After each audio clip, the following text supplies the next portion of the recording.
Professor Miguel, Marcos, demais presentes, é uma satisfação enorme estar aqui numa clínica, no departamento que é tão amigo ao nosso e que contribui também tanto com a ciência, para falar um pouco sobre esse tema, que virou a principal razão das discussões, desde os fóruns científicos dos mais especializados até qualquer mesa de discussão, dentro de casa. A gente só não ia falar mesa de bar, mas até o bar está fechado, então não dá para a gente falar. Mas é um desafio enorme que a gente está passando, o mundo está sendo reinventado. E a minha tarefa hoje aqui é fazer um rápido apanhado e abrir depois para discussão, que eu acho que é o mais legal.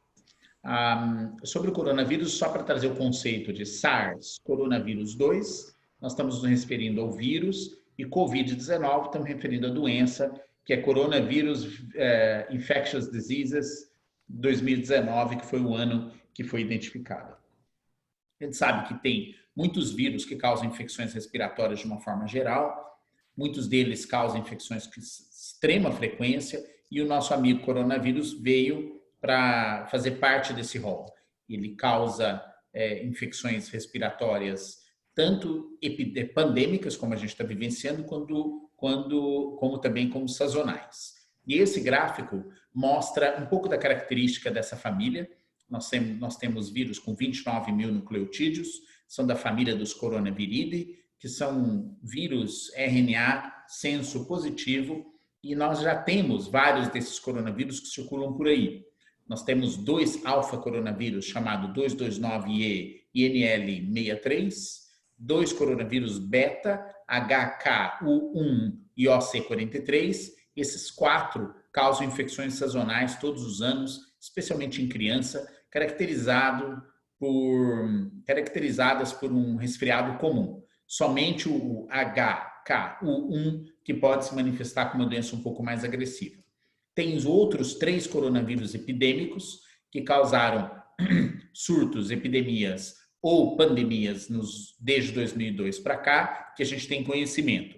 O SARS coronavírus, que alguns estão chamando de SARS coronavírus 1 também, o MERS, que é o coronavírus do Oriente Médio, Middle Eastern, começou em 2012 e causa casos esporádicos até hoje, mas que não chegaram a acumular mais que 2.000 casos notificados até agora.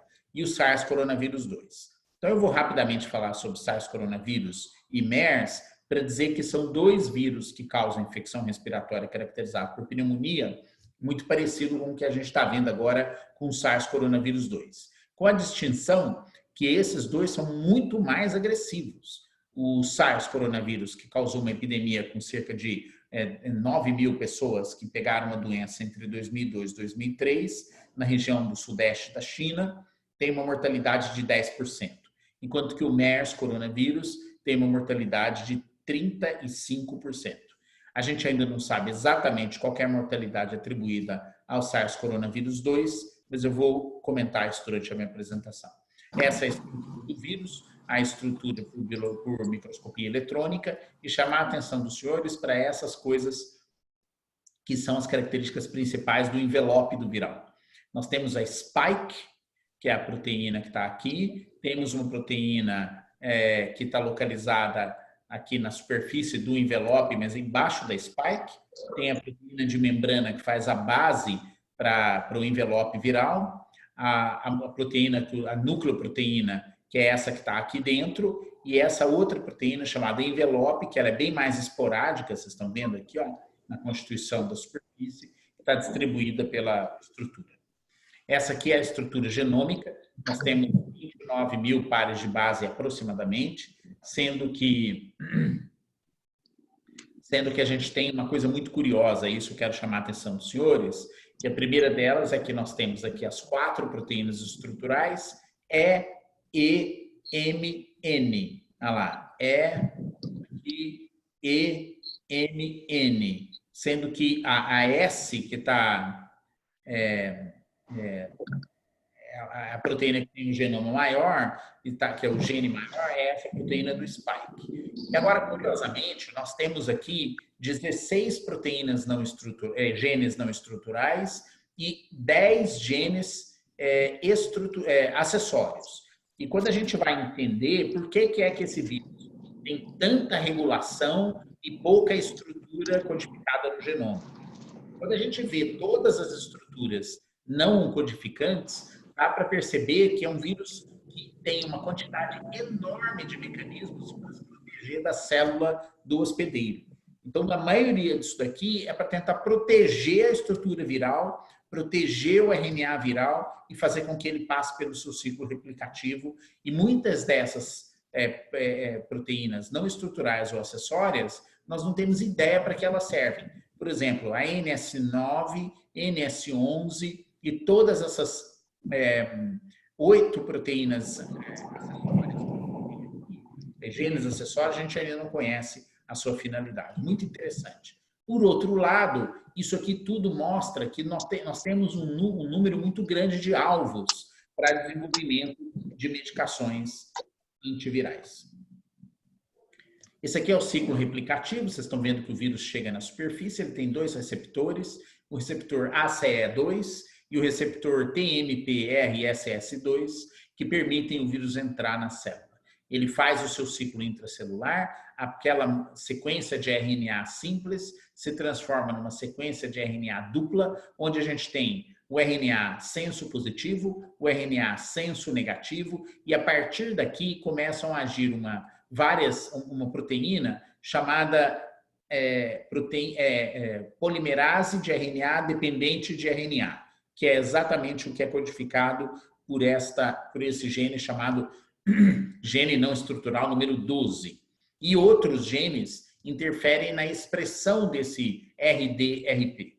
E aí ele faz a transcrição, o material vai para o retículo endoplasmático, começa a ser traduzido, as proteínas estruturais vão ser formadas e ele acumula no complexo de Golgi e é jogado para fora da célula. E assim completa o ciclo replicativo. Esse vírus era desconhecido até o fim do ano passado. Foi na proteína de Wuhan que começaram a identificar casos de pneumonia de causa desconhecida, até que no dia 12 de janeiro, um grupo de pesquisadores da Universidade de Wuhan, do Instituto de Virologia de Wuhan, publicou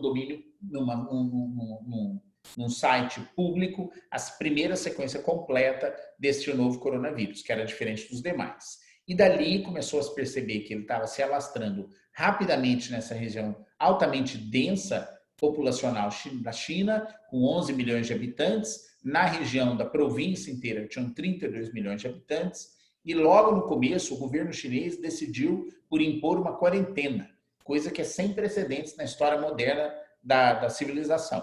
Fecharam tudo, não deixavam ninguém sair de casa, colocando as pessoas que tinham sequer um sinal de doença em um local onde havia uma concentração das pessoas com a doença para impedir que eles disseminassem o vírus. Consequentemente, trouxe um enorme transtorno para a região. O vírus foi dali se espalhando e chegando para outras regiões.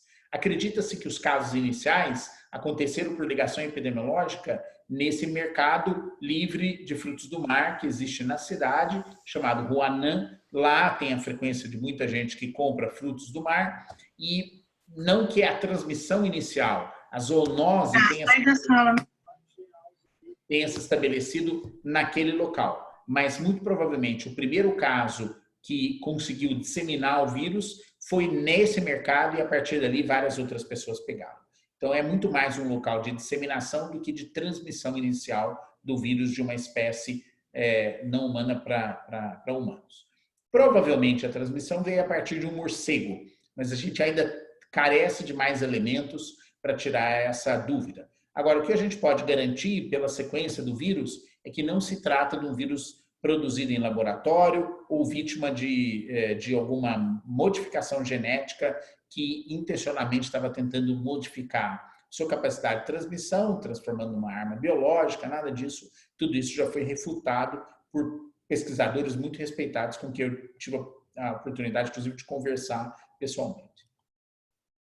Em 11 de 3 de 2020, já tinha se espalhado para todos os continentes e a Organização Mundial de Saúde admitiu se tratar de uma pandemia. Essa é a característica, esse gráfico todo mundo deve acompanhar na internet, compilado são compiladas as informações da pandemia dos diferentes países que notificam casos para bases de dados que são ajuntadas pelo pessoal da Johns Hopkins e mostra que nós já passamos de 4 milhões de casos, com quase 300 mil pessoas mortas.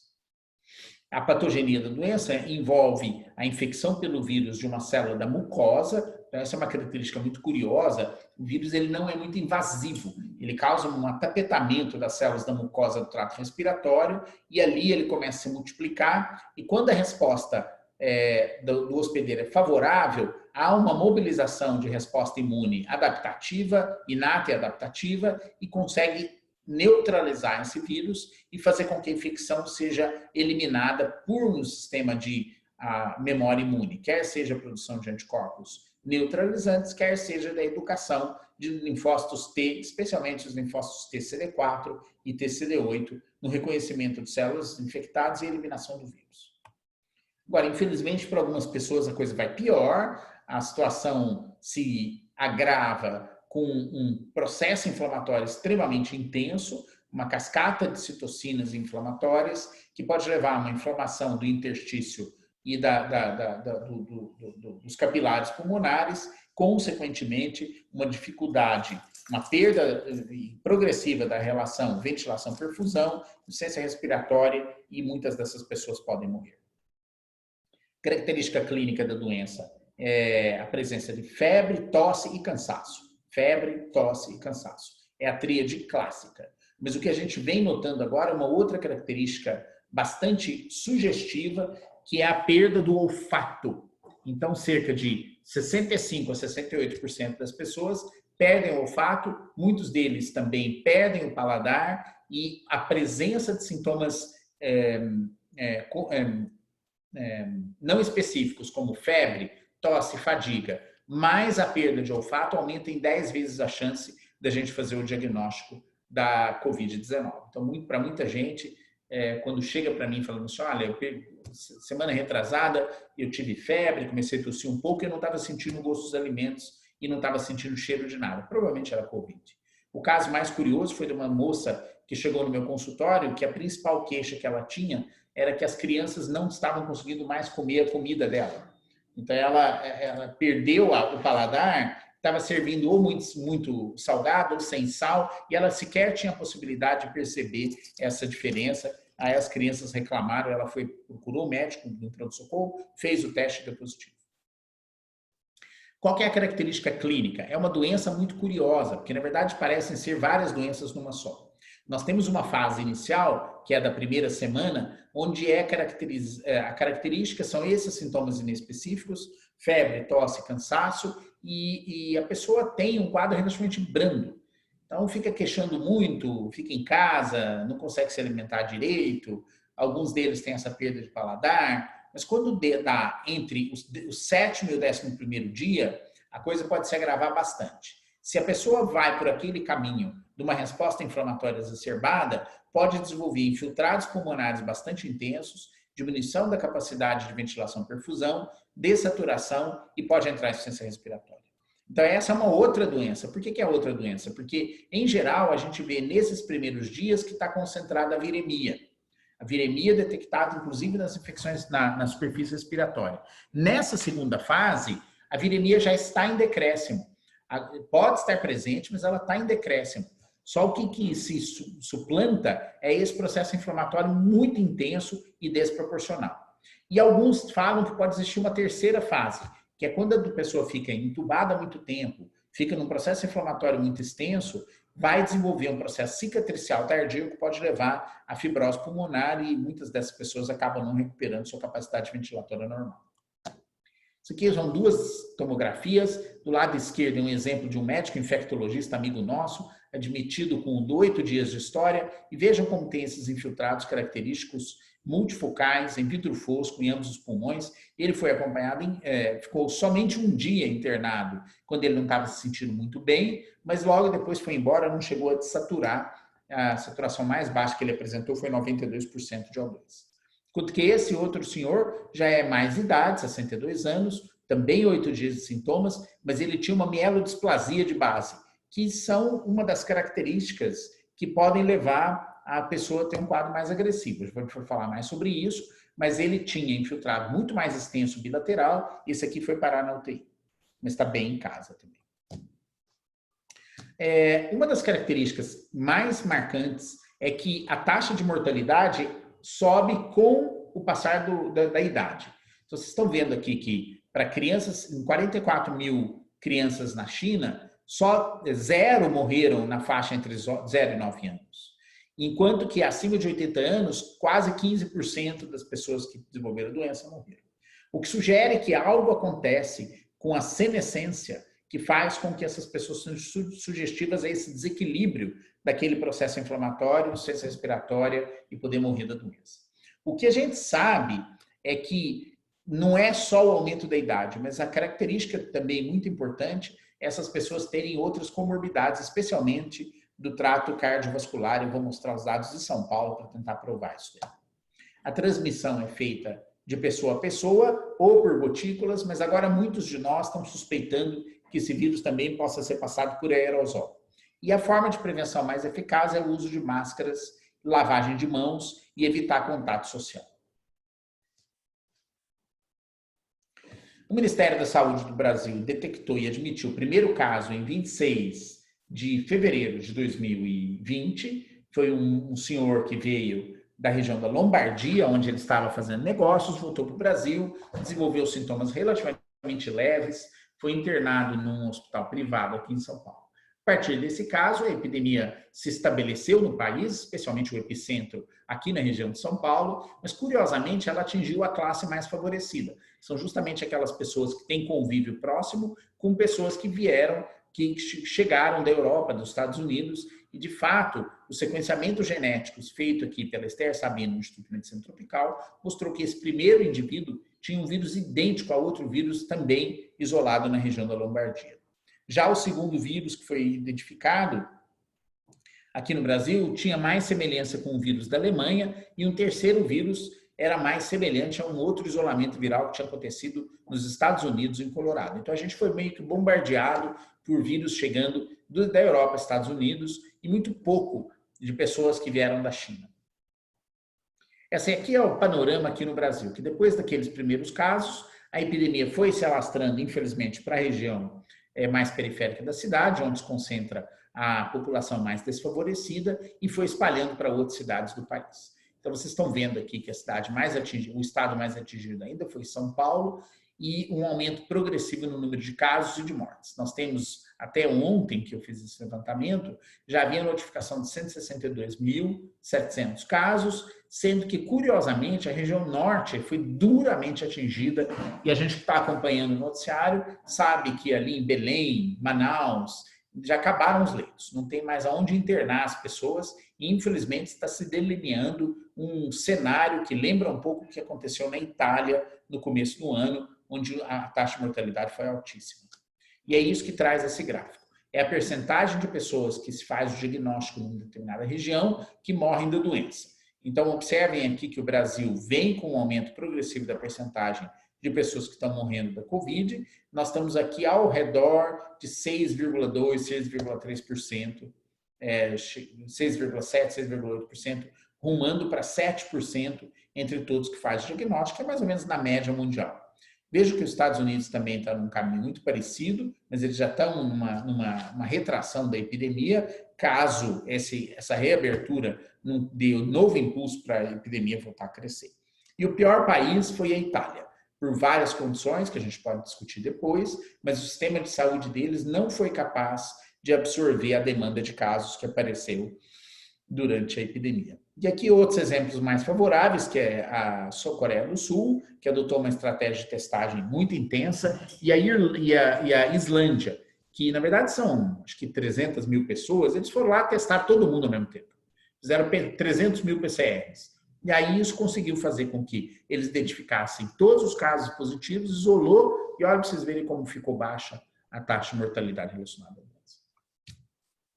Isso aqui é a distribuição no estado de São Paulo, consolidada até ontem. Então, vocês vejam aqui nesse gráfico do lado esquerdo, que é o número de casos diagnosticados. Então, vejam que em azul, o pico de pessoas que são infectadas está na faixa etária de 30 a 39 anos.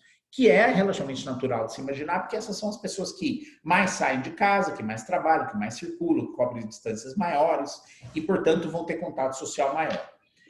E depois vai caindo com o tempo. Mas vejam que pouquíssima gente de baixa idade, especialmente as crianças, apresentam sintomas, o que é compatível com os outros coronavírus, já que os outros 4 dão geralmente um quadro muito mais brando durante a infância, que sequer é feito diagnóstico. E aqui parece não ser muito diferente.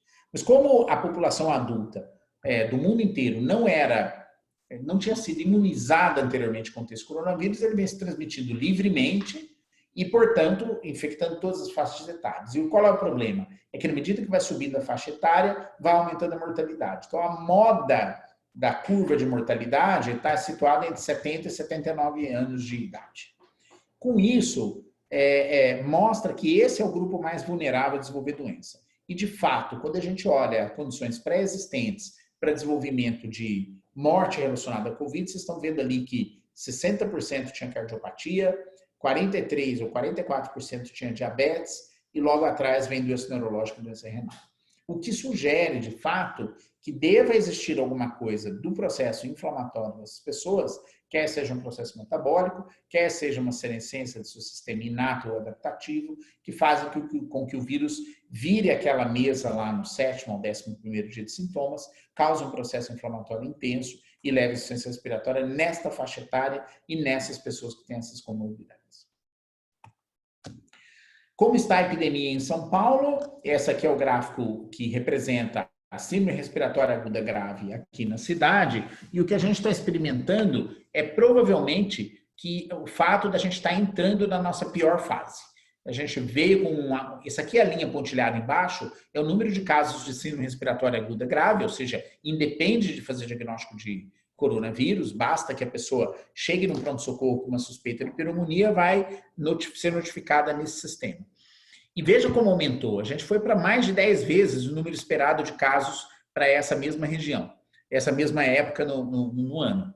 E aí, no começo, deu um arrefecimento, começou a subir outra vez e agora, aparentemente, está estabilizando outra vez. Quando a gente calcula a taxa de reprodutibilidade da epidemia aqui no estado de São Paulo, um colega do nosso comitê de combate ao coronavírus do estado de São Paulo fez isso ontem para mim, mostra que a taxa de reprodutibilidade da epidemia vem caindo progressivamente, mas ela ainda está acima do nível 1, que é justamente quando a gente diz que a epidemia ainda está em expansão. Então, a gente tem uma epidemia em expansão em São Paulo, mas a redução de mobilidade fez com que ela fosse caindo progressivamente. Eu acho que se continuar nesse ritmo e a gente manter uma taxa de isolamento acima de 55%, em 1 ou 2 semanas a epidemia passa para a segunda fase, que é de retração. Se isso acontecer, a gente vai começar a experimentar logo depois uma redução na pressão do sistema de saúde. Então, essa aqui, outra vez, é uma descrição das fases da doença, a fase viral, a fase inflamatória, e aqui mais para frente a fase cicatricial. Então, é evidente que o tratamento vai ter que ser personalizado dependendo da fase que você está. Qual que é o melhor tratamento nessa fase inicial? Muito provavelmente drogas antivirais. Qual que é o tratamento nessa fase inflamatória? Medicações anti-inflamatórias. E qual que é o tratamento nessa fase final? Processos de reversão de fibrose e de reversão de processo cicatricial de qualquer natureza, que permite a devolução, principalmente da função respiratória desses pacientes mais graves. Então, os alvos estão aí, esses aqui são alvos no ciclo replicativo viral. Então, aqui outra vez o vírus entra, ele vai no Golgi e ele é secretado através do complexo de Golgi. Então, provavelmente, se a gente interferir em algumas dessas etapas, a gente vai conseguir tratar a infecção quando pegar o paciente numa fase precoce. E aqui tem uma lista de remédios que estão em teste. Em vermelho são os que tiveram resultados mais desfavoráveis, em verde os que estão em estudo, e a gente precisa de mais informações sobre esses vários projetos de pesquisa que estão em andamento para tomar a decisão. Mas, atualmente, entre essas medicações, nós não temos nenhuma que se mostrou inquestionavelmente útil para o tratamento da Covid-19. Aqui é um outro aspecto dessa doença, que naquela fase inflamatória, os colegas da patologia da USP descreveram um achado que a gente tinha uma suspeita que estivesse acontecendo, mas ainda carecia da informação na anatomia patológica, que o professor Paulo Saldiva conseguiu fragmentos de pulmão e descreveu isso junto com os demais colegas, inclusive com a Eonara, que é uma belíssima pneumologista, que é essa endotelite. Então, esse trabalho, que é capitaneado pela Madison Domikoff, descreveu que, em grande parte, essa hipoxemia grave e perda de complacência era por fenômenos trombóticos frequentes naqueles casos que iam com má evolução. E isso fez com que a gente rediscutisse. Tem um trabalho que saiu a semana passada, na quinta-feira, que descreveu que, em Nova York, o uso de anticoagulantes estava associado a um prognóstico melhor dos pacientes. E isso está fazendo com que a gente repense um pouco a estratégia de tratamento, especialmente quando a pessoa está chegando naquela segunda fase da doença, que é ou da profilaxia com anticoagulação, tratamento com anticoagulação, ou a gente criar outros meios de impedir que essa endotelite desenvolva essa insuficiência respiratória. Então, a gente ainda não tem certeza, mas vários estudos estão avaliando a profilaxia anticoagulante para os pacientes. Alguns deles, a maioria que apresenta essa necessidade tem um aumento de marcadores laboratoriais como o dímeros D, então muito provavelmente a gente vai migrar para uma situação onde você dosa esses marcadores inflamatórios e de coagulação para decidir se eles vão receber a anticoagulação ou não e, finalmente, definir isso com clareza para a prática do dia a dia. Outro alvo importante é que depois que o vírus faz ciclo replicativo, há uma cascata de citocinas. Alguns gostam de falar nisso, tempestade de citocinas. Será que a gente pode bloquear esse fenômeno? E, de fato, há várias opções. As mais populares é o uso do corticoide e da anti-interleucina 6, mas várias outras estão em estudo nesse momento para ver se a gente consegue reverter esse processo de inflamação nessa segunda fase da doença. Eu não vou entrar em detalhes de cada um desses estudos, porque senão a aula ia ficar muito longa. Mas eu dei uma aula assim na quarta-feira da semana passada. Quem tiver interesse, eu posso mandar o link para fazer a gravação do conteúdo inteiro da aula em vídeo e áudio, e aí podem assistir em casa. E o único trabalho que tem com corticoide é um que mostrou uma análise retrospectiva que sugere que quem tomou metilprednisolona teria uma sobrevida melhor. Mas o problema desse trabalho é que a casuística foi muito pequena, é um estudo não controlado, retrospectivo, as doses variaram de metilprednisolona e o grupo que não foi tratado evoluiu com muita morte, o que parecia ser meio estranho. Então, a gente ainda carece de estudos específicos com intervenção controlada ou não de corticoide. E, finalmente, vou falar um pouco de anticorpos, que poderia inibir o vírus de ligar até a célula, são com característica neutralizante. E, portanto, olha, o que seria a natureza disso? É a superfície do vírus, aqui é a superfície da célula, o receptor é CEA2, que é o primeiro passo da ligação. Aí, quando a ligação se dá, o spike liga na CEA2, mas a presença de anticorpos pode impedir essa ligação pela neutralização da capacidade de ligação do vírus à célula. Como é que a gente poderia fazer isso? Usando o plasma de pessoas convalescentes. Pega o plasma de uma pessoa que teve, já recuperou, coleta esse plasma, onde teria a presença desses anticorpos neutralizantes, aí você infunde numa pessoa que tem doença, ou até mesmo que está se discutindo agora para fazer uma profilaxia com essa medicação, com esse plasma. Então, tem um estudo que está andando vários no Brasil, mas o que está andando envolvendo a USP é esse estudo controlado, onde a gente vai incluir 120 pessoas em 5 centros, USP, São Paulo, Ribeirão, Unicamp, Einstein e Sírio, em 3 braços. Um braço sem tratamento, um braço com dose mais baixa e um braço com dose mais alta de plasma. E aí a gente faria o acompanhamento até 12 dias, daria até 12 dias do início dos sintomas nesse projeto. Ou, se não, a gente faz anticorpos neutralizantes prontos. Você pega uma pessoa que tem uma ótima resposta, isola um anticorpo neutralizante de alta capacidade, produz ele no laboratório como se fosse um medicamento. Então, já tem o primeiro candidato, é do grupo da Holanda, mas vários outros grupos têm anticorpos neutralizantes que serão seguramente explorados no futuro próximo. E, finalmente, a reversão do processo cicatricial, e aí entra a estratégia de uso de células-tronco mesenquimais, que seria para, após a fase viral, após a fase inflamatória, mas depois, entrando na fase cicatricial, a gente reverter esse processo.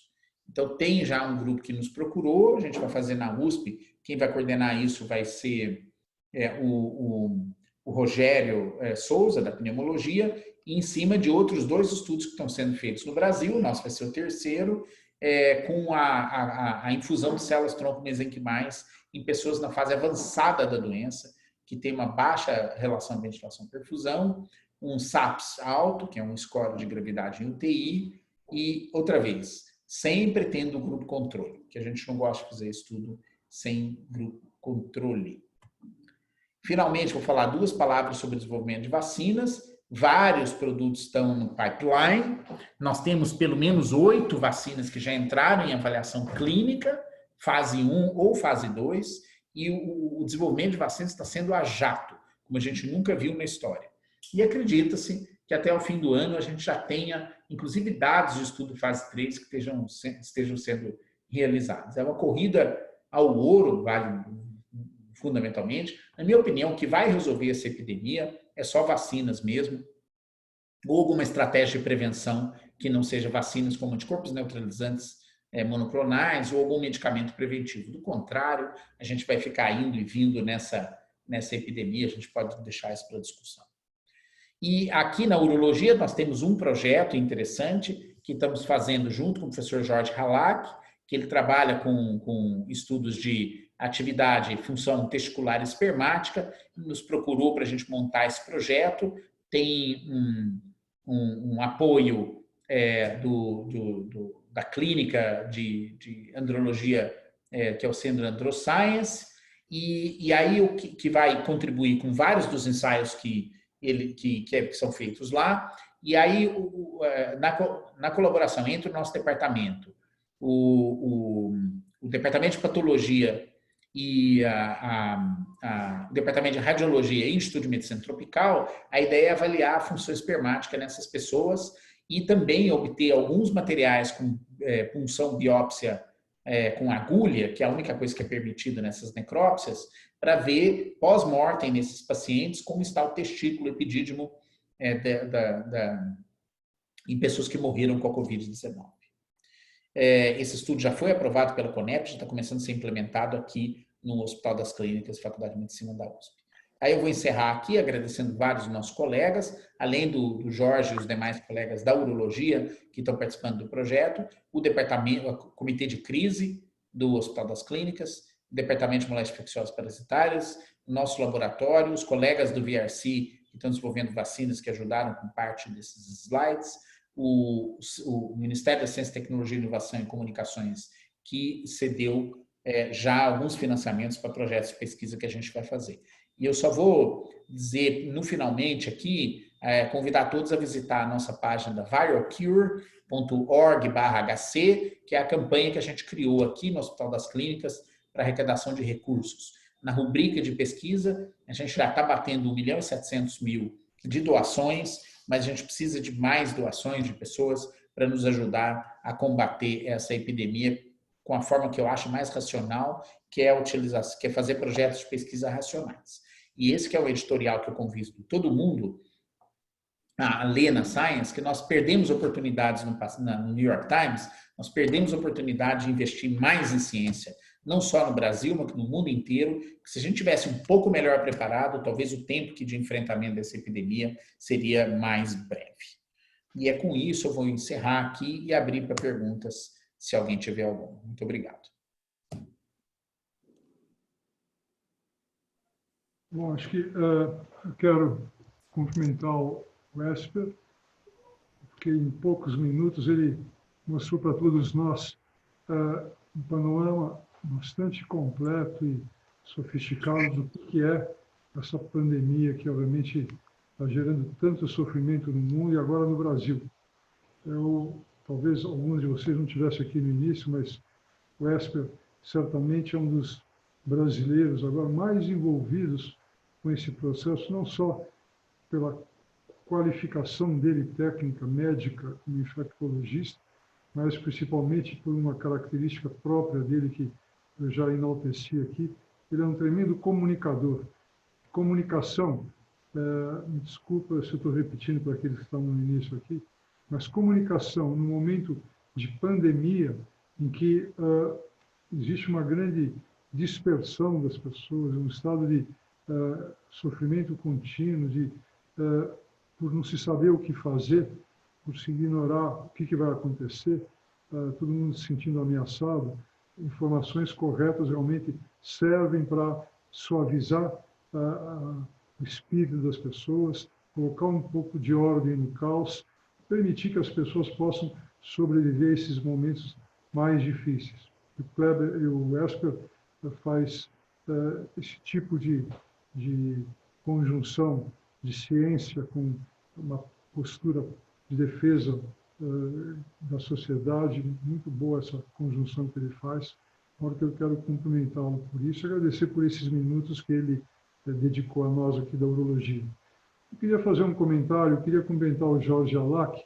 O Jorge Alac tem sido um lutador incessante, sempre que surge algum tema polêmico, alguma coisa que a gente não conhece, principalmente na área dele de andrologia, ele se posta sempre como pioneiro e vai atrás e começa a procurar respostas para as perguntas que estão sendo levantadas. E até agora, pouca gente tinha pensado no processo de reprodução humana relacionado com Covid.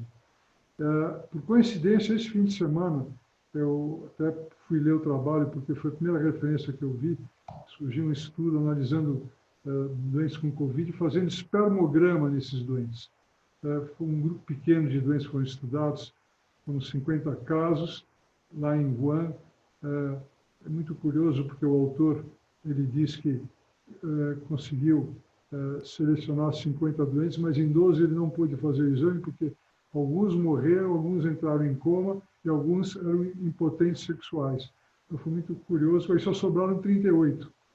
Nesses 38 ele mostrou dois fenômenos curiosos. Na fase aguda de infecção, ele colheu esperma desses indivíduos, claro que não estavam entubados, apenas com sintomas mais relevantes.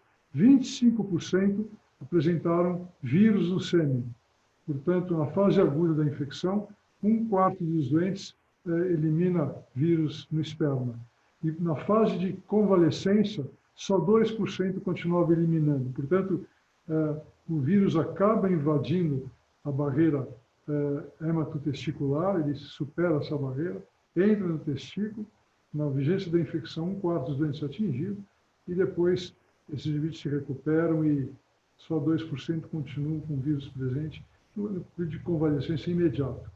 O trabalho do Jorge, que é prospectivo, está sendo feito de forma muito elaborada, vai dar uma resposta muito mais consistente a essa questão, mas esse primeiro trabalho já mostra que existe algum risco de indivíduo transmitir a doença, se ele, nas fases iniciais da doença, e possível até que na fase assintomática, pré-sintomática, já exista vírus no sêmen, que eventualmente poderia representar uma forma de contaminação das mulheres.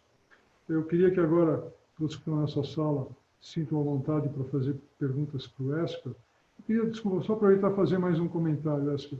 Citar a porcentagem de óbitos, ele, em geral, acaba superestimando um pouco o número real de óbitos, porque, em relação à população atingida, óbito, estou me referindo a isso.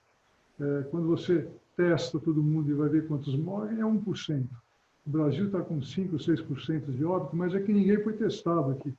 O número de casos que estão sendo diagnosticados ou identificados como Covid é muito pequeno. A maioria passa sintomáticas, sara sozinho, não fica registrado. Os que morrem são registrados. Esses 5% não são reais. Eu acho que os cientistas deveriam se apegar mais ao número de mortes por 1.000 habitantes. Eu acho que isso é um número mais real. Tem uma desvantagem em você mostrar o número é mais baixo. E se você, numa sociedade desorganizada como a nossa, onde as pessoas são menos educadas, têm pouco acesso à educação, infelizmente, você citar números muito baixos vai fazer com que eles abram a guarda. Eles vão se expor mais, porque se só morre 1%, não vai ser eu, e o sujeito relaxa. A não ser que é 5% ou 6%, assusta mais, e talvez um dado que cientificamente é imperfeito, talvez tenham papel social até um pouquinho melhor. Mas, de qualquer jeito, eu acho que quando a gente vai analisar números de mortes, de incidência, eu acho que considerar mortes por cada 1.000 habitantes fica uma coisa um pouco mais real, né? Eu não acho que aqui no Brasil seja muito diferente dos outros países. Está sendo alto porque não se registra todos os casos que tiveram o vírus, né? Então, com pouco registro, os que morrem acabam sendo numerosos. Eu passo a palavra agora à plateia e... Os residentes podem abrir o microfone? Residente para fazer pergunta primeiro? Residentes? Professor, Pode ir. meu nome é Pedro, eu sou residente da urologia. Em primeiro lugar, parabéns pela aula, obrigado pelo senhor estar compartilhando aqui com a gente. Uma dúvida que eu tenho, a gente vê no noticiário, principalmente na Ásia, alguns casos de reinfecção documentada. Então, pacientes que ficaram positivos lá atrás e têm uma reinfecção documentada.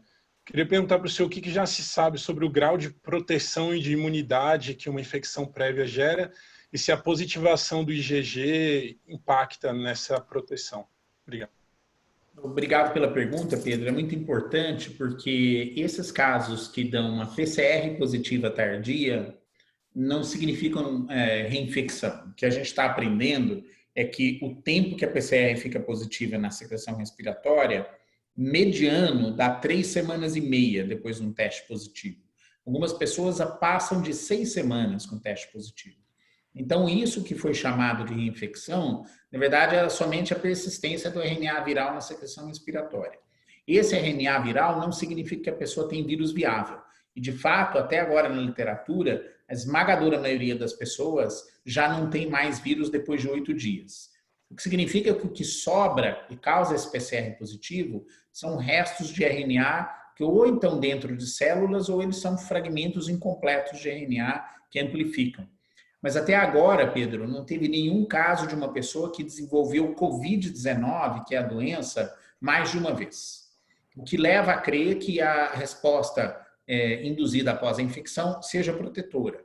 E, de fato, na medida que a gente está melhorando nossas técnicas de detecção de anticorpos, está chegando próximo a 100% das pessoas desenvolverem anticorpos depois de uma infecção natural.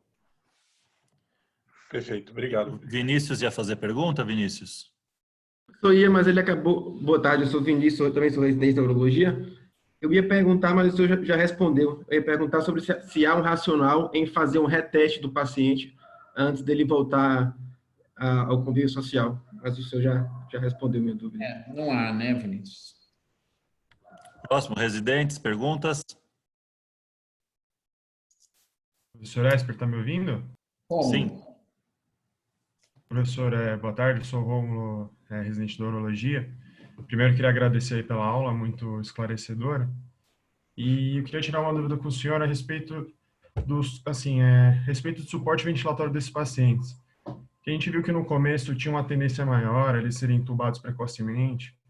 Pelo que a gente já está vendo agora, está sendo mais arrastado, assim, a intubação, estão deixando eles mais tempo em suporte. Isso é válido? Existe algum momento assim que realmente a gente precisa ficar mais atento para já entubar esse paciente, por exemplo, garantir uma ventilação mecânica? Ou ele pode segurar ao máximo com uma máscara não reinalante? Como é que está sendo esses cuidados? Vale ressaltar que o Rômulo está no Covidário, Esper. Tá, no começo, Rômulo, havia essa noção, porque como a gente não sabia se o vírus era transmitido por aerosol ou não, o receio de deixá-la em não invasiva seria que você ia aerosolizar muito e aumentar muito a infecção hospitalar. Mas com o tempo a gente aprendeu que talvez seja melhor postergar mesmo. E como a gente foi se acostumando mais a lidar com a transmissão hospitalar do vírus, a chance de... Primeiro que muita gente acabou se infectando e ficou protegida, né? E a outra coisa é que a gente percebeu que entubar precoce demais ou ser agressivo demais na intubação dificultava depois sair do tubo. E algumas pessoas seguram algum tempo não invasivo. Então, a gente tem feito isso mais. Talvez os colegas da pneumologia tenham uma opinião discretamente diferente em alguns aspectos, mas, de uma forma geral, está todo mundo migrando para esse tipo de conduta. Mais perguntas? Residentes? Cauí. Alô? Já que, deixa eu fazer uma pergunta de novo para o Esper. Estão surgindo alguns estudos, Esper, indicando que o pessoal que trabalha com assistência médica aos doentes com corona tem menos chance de pegar a infecção do que se supunha antes. Óbvio que eles usam os EPIs e com isso eles realmente se isolam mais e têm uma proteção muito forte, mas não sei se você tem alguma ideia a esse respeito. Existem 2 ou 3 estudos agora indicando que os trabalhadores da área de saúde, quando pegam infecção, talvez tenham contraído infecção com maior probabilidade na sua comunidade do que dentro do hospital cuidando de doentes. Essa notícia, eu acho que é uma coisa que eu achei muito interessante, que é uma forma até de transmitir aí para os nossos colegas que estão trabalhando na linha de frente, que estão, obviamente, sofrendo porque estão permanentemente sob risco, saber que talvez o risco de contágio, nesse momento que eles cuidam com o doente, talvez não seja tão elevado quanto se supunha no início. Você acha que é real isso? Eu acho que sim. Eu acho que faz todo sentido. E por quê? Porque é a mesma coisa, que a maioria dos acidentes automobilísticos é quando você está chegando perto de casa, é porque você abaixa a guarda.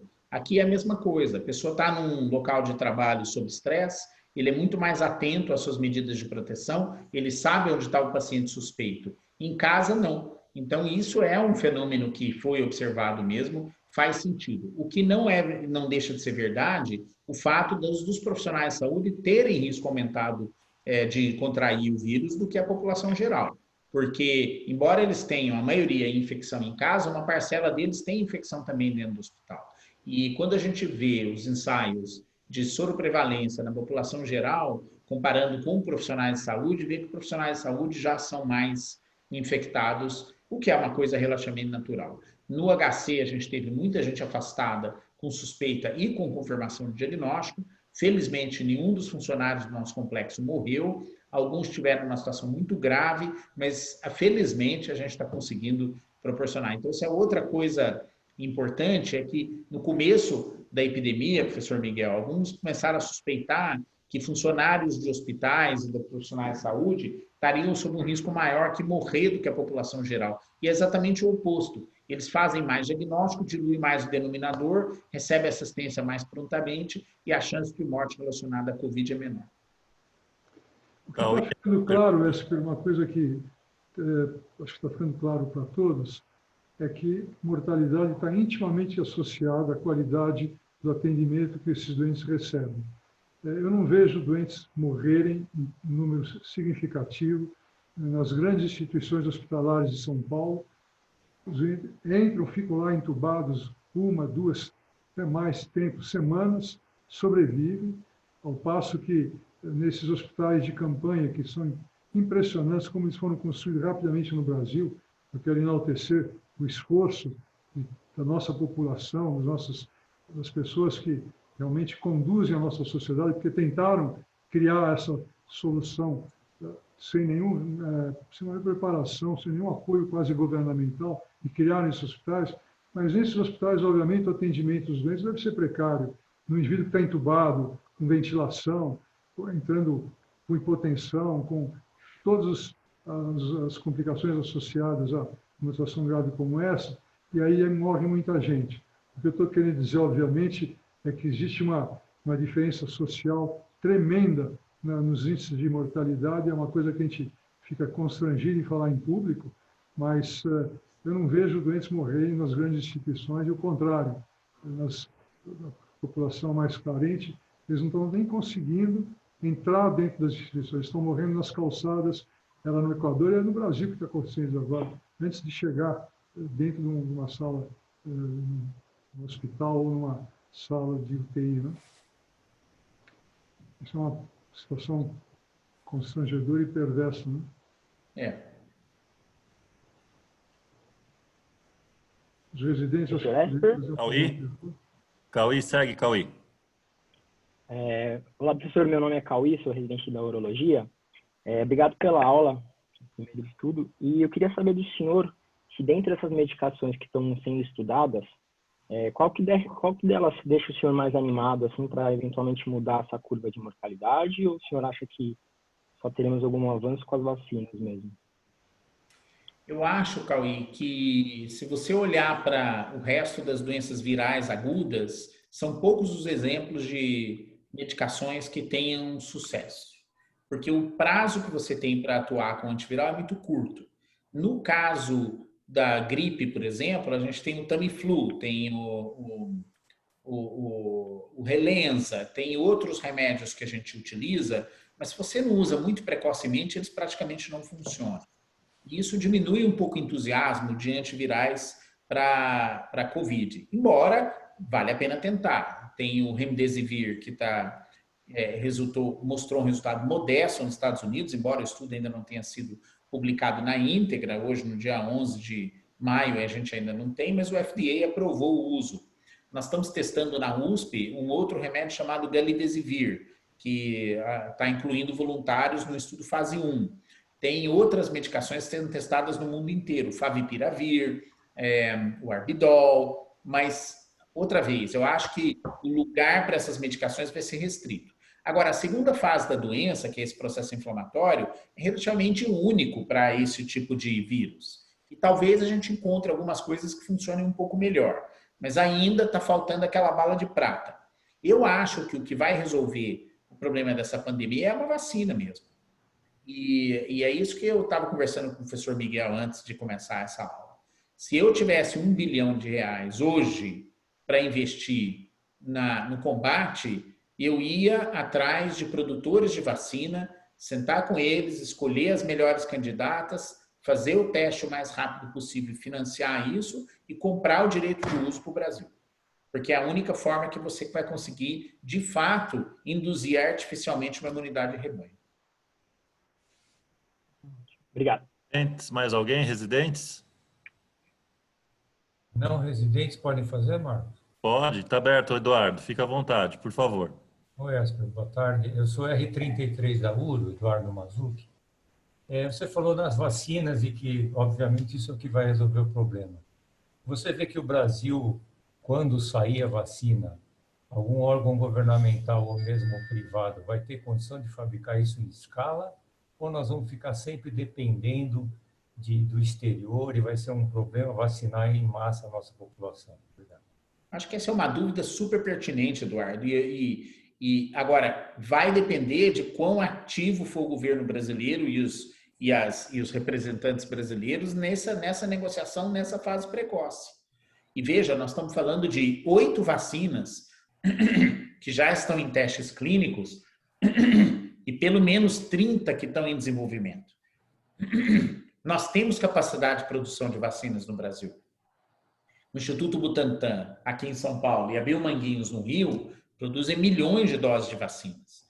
A Biomanguinhos do Rio é a maior produtora de vacina de febre amarela do mundo. O Butantan, o maior produtor de vacina contra gripe e hepatite B do mundo. É questão mesmo de botar a estrutura funcionando, mas essa negociação com esses fabricantes, inclusive com pequenas biotechs, para ajudar nessa fase de desenvolvimento e garantir o direito de uso é fundamental.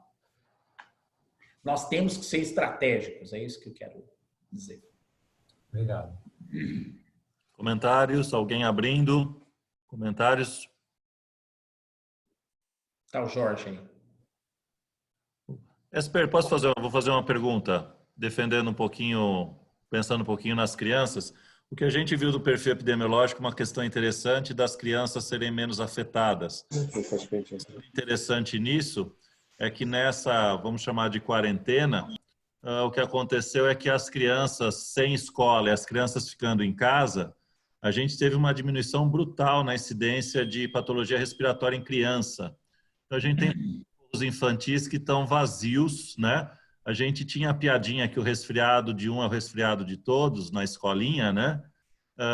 Mas como é que você vê essa questão epidemiológica? Será que a gente também está fazendo período escolar errado com essas crianças, né? E queria que você comentasse das poucas crianças que também se contaminaram aqui no Brasil. A primeira coisa é que, eu vou começar de trás para frente, O fato da gente não ter doença em criança mostra que não deve ter uma base genética significativa de predisposição. Fosse assim, não teria essa distinção etária. Então, pode até ter uma contribuição, mas ela deve ser muito modesta perto da contribuição ambiental.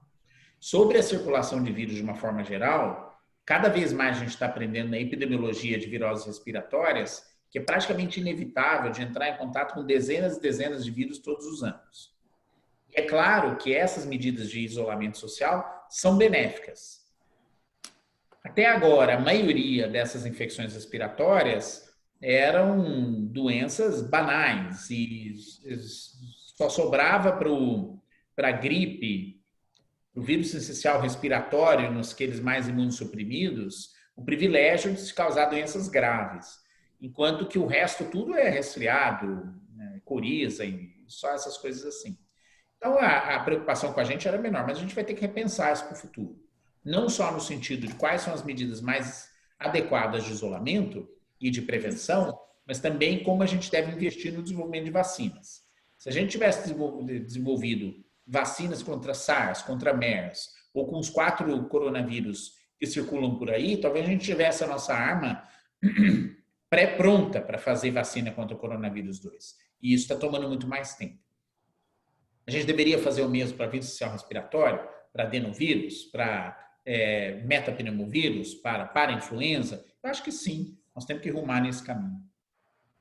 Obrigado. O Jorge está com o microfone aberto. Jorge, pode seguir você? Eu queria só juntar o que o Dr. Miguel falou, que o Eduardo falou e que o Esper falou, que eu acho que agora nós estamos num momento, apesar de ser um momento caótico do mundo e do Brasil, é um momento de reflexão, porque a gente está vendo que a gente tem que evoluir como sociedade, como país, e achar muitas vezes as próprias respostas.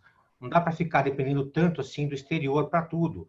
Então, a gente percebe que nesse momento agora de globalização, ficou cada um por si. Ou seja, quem pode mais chora menos. Ficou evidente isso.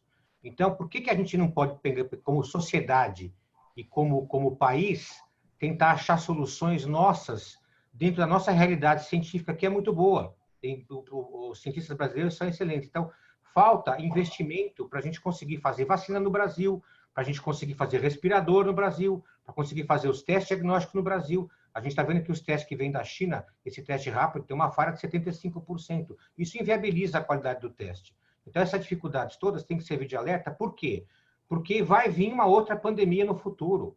Esses vírus respiratórios, coronavírus, tem dezenas aí alinhados para aparecer. A caverna de Yunnan, onde originou o BAT-RAT13, que é o morcego mais provável dessa infecção, está cheia de morcegos, ou seja, a pesquisadora chinesa encontrou um monte de morcegos com potencial infectante. Então, esse momento tem que se preparar para a próxima pandemia. E não só pandemia, mas do ponto de vista de estrutura de base científica e tecnológica do Brasil. Então, eu costumo dizer o seguinte, tem que fazer uma força militar, como se fosse construir um exército para a próxima guerra. Você não vai para uma guerra, e na hora que a guerra é declarada, você vai armar as Forças Armadas com avião, navio, torpedo, míssil. Você faz isso antes. A mesma coisa aqui. A gente tem como nação dar esse passo, né, e tentar armar o país para as próximas guerras que vão vir. Pode ser daqui 1 ano, daqui 10, daqui 50, mas é uma questão só de tempo para a próxima pandemia explodir. Oi, posso falar? Posso falar? Pode entrar. Pode entrar.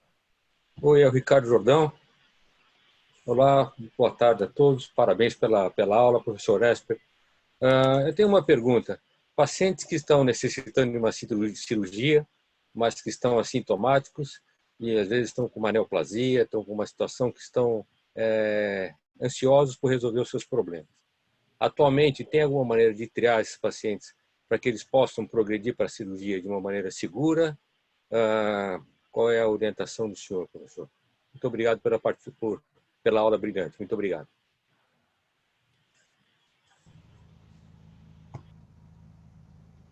Os hospitais estão adotando, Ricardo, a PCR como teste pré-operatório. E por quê? Porque a gente sabe que, muito provavelmente, para cada caso sintomático, você vai ter 10 assintomáticos. Até agora, tem sido só a PCR, embora aos poucos a gente está incorporando a sorologia e o teste rápido. E qualquer pessoa IgG positiva não precisaria de fazer a PCR. Então, acho que vai acabar sendo, no futuro, uma combinação de coisas para vocês operarem com mais segurança. Obrigado. Eu queria fazer uma pergunta. Existe um processo complicado, porque um doente, se ele internar no hospital para fazer uma cirurgia e ele contrair coronavírus, ele pode, obviamente, querer processar o médico, o hospital. Como é que a gente pode fazer para se proteger? Obviamente, já existe um consenso de que cirurgias eletivas têm que ser adiadas, mas existe também as cirurgias muito necessárias que ninguém vai adiar, e aí também não tem problema. Existem algumas cirurgias assim, que estão criando um desconforto, talvez não sejam tão urgentes, mas, por outro lado, a gente tem algum sofrimento. Como é que a gente resolve esse problema que está agora presente para todos os cirurgiões quando operam um doente nesse período de corona? Professor Miguel, esse é um ótimo ponto, porque até agora, que eu saiba, não tem um hospital no mundo que não teve transmissão nosocomial de coronavírus. E isso foi identificado em todo lugar. E vocês devem ter acompanhado na imprensa hoje, tem uma notícia que teve casos de aquisição de coronavírus por pacientes que receberam transplante no HC, no complexo. Isso deu uma polêmica muito grande, mas o que a gente sabe é que, primeiro, qualquer hospital pode ter. Segundo, a maioria, mesmo dos pacientes que vêm para o hospital, pegam fora, da mesma forma que os profissionais de saúde, a menos que ele tenha ficado dentro do hospital por um tempo mais longo que o período de incubação. Mas é muito comum uma pessoa chega e desenvolve sintomas depois de 2, 3 dias de internação hospitalar. Esse risco vai sempre existir e, embora a gente seja suscetível, qualquer pessoa pode processar qualquer pessoa, ela tem esse direito constitucional, eu acho que há precedentes suficientes na experiência médica e na literatura para mostrar que essas exposições nosocomiais trazem algum risco e é praticamente impossível oferecer 100% de segurança. Mais uma pergunta só com esse mesmo tema. Se um doente chega no hospital com febre, a gente não sabe se ele tem corona ou não. Ele vai para uma enfermaria onde tem doentes, por exemplo, operados, entendeu? Isso tem acontecido em alguns hospitais.